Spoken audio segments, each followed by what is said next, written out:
સર્વને મારા જય શ્રી કૃષ્ણ. પુરુષોત્તમ માસની અમૃત ધારામાં આજની વાર્તા છે ચાર ચકલીની વાર્તા. પવિત્ર પુરુષોત્તમ માસ આવ્યો છે અને શ્રદ્ધાળુ સ્ત્રીઓ નદીએ નાહવા જાય છે. કથા વાર્તા સાંભળી યથાશક્તિ દાન કરીને પાછી ફરે છે. ગામ નાનું છે. નદીએ થોડે દૂર એક વડનું ઝાડ આવેલું છે અને તેની નીચે ઘણી સ્ત્રીઓ વિસામો લેવા બેસે અને ધર્મની વાતો કરે. કામ ધંધાથી પરવારી પુરુષો નદી કાંઠે ભેગા થાય અને જાત જાતની કથા વાર્તાઓ પોતાના અનુભવો એકબીજાને સંભળાવે. બાળકો આવીને જાત જાતની રમતો રમે, આનંદ માણે. આવી રીતે નદી કાંઠે દિવસભર ગાજતો રહે.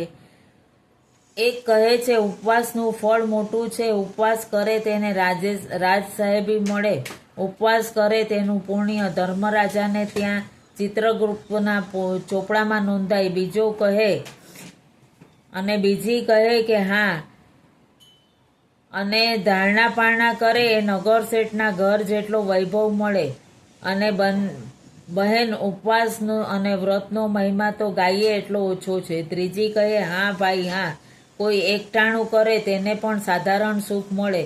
જેવો વ્રતનો પ્રકાર એવું ફળ મળીને જ રહે છે. ચોથું કહે કે જે કોઈ જાતના નિયમ વગર 2 ટક ખાય, વધારે વખત ખાય તેને ગરીબાઈ મળે. એમાં તો શું, પશુ પક્ષી પણ પોતાનું પેટ ભરે છે, કાગડા કૂતરા પણ બિલાડા પણ પોતાનું પેટ ભરે છે. મનુષ્ય તો સર્વોત્તમ છે, તેણે કંઈ નિયમ તો રાખવો જ જોઈએ.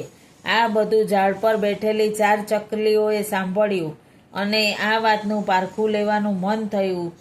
4માં મોટી ચકલી ઉપવાસ કરવા માંડ્યા. નાની ચકલીએ ધારણા પારણા કર્યા. તેનાથી નાની ચકલી એકટાણું માંડ્યું અને ચોથી ચકલીએ ખાવા માટે કોઈ જાતનું બંધન રાખ્યું નહીં. તેણે ત્યારે કણ ચણી આવે તેને થયું ખાવા પીવાનું દુઃખ વેઠે તે મૂર્ખ કહેવાય. જે પેટનું ભલું ન કરે તે બીજાનું શું ભલું કરી શકે. પુરુષોત્તમ માસ ચાલુ હતો. ચકલીઓ પોતાના લીધેલ નિયમ પ્રમાણે વર્તી રહી હતી. આમને આમ પુરુષોત્તમ માસ પૂરો થયો અને 4 ચકલી મરી ગઈ. 4 ચકલી ગામના એક ગણાતા નગર શેઠને ત્યાં એક પછી એક વારાફરતી જન્મ લીધો. શેઠાણીને તો પહેલા ખોડાનો માત્ર એક છોકરો હતો. તેને 4 બહેનો રાખડી બાંધનાર મળી આવી. બધા લાડકોડમાં ઉછરે છે, ભણે છે, ગણે છે અને મોટા થાય છે. સમય પાણીની રેલાની જેમ વહી ગયો. હવે તો શેઠની રૂડી રૂપાળી 4 કન્યાઓ પરણવા લાયક થઈ. શેઠે ચારેય માટે મુહૂર્તિયા શોધી કાઢ્યા છે. મોટી ધૂમધામથી ચારેયને પરણાવી. ભાગ્ય પ્રમાણે 4 ચકલીને વર મળ્યા.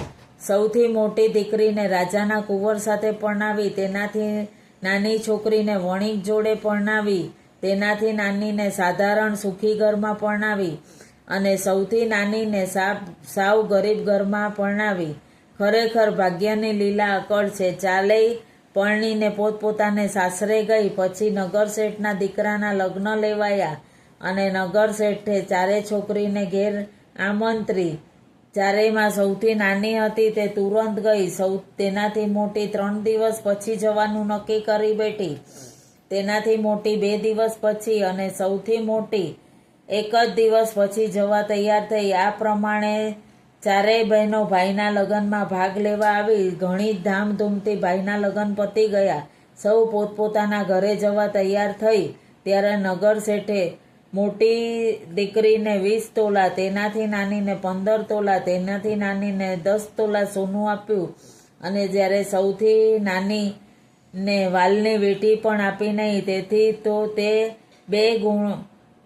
તેને 2 ગુણી દાણા અને કપડાની જોડ આપી. મા બાપે દીકરીને દેવામાં આવો ભેદભાવ રાખ્યો. નાની છોકરી પોતાના ભાગ્ય ઉપર બળાપો કરવા લાગી કે હું કેવી કમભાગી કે મારે જ ભાગે સોનું નહીં. મોટી બહેનને આશ્વાસન આપતા કહ્યું કે બહેન, દરેકને પૂર્વજન્મની કરણી મુજબ ફળ મળ્યું છે. આગલા ભવમાં આપણે 4 ચકલી હતી.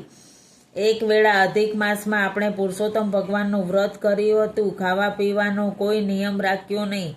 આખો મહિનો ખા ખા કર્યું, તેથી તમને ગરીબાઈ મળી છે.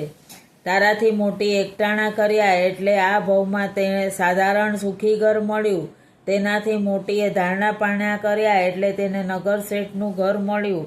અને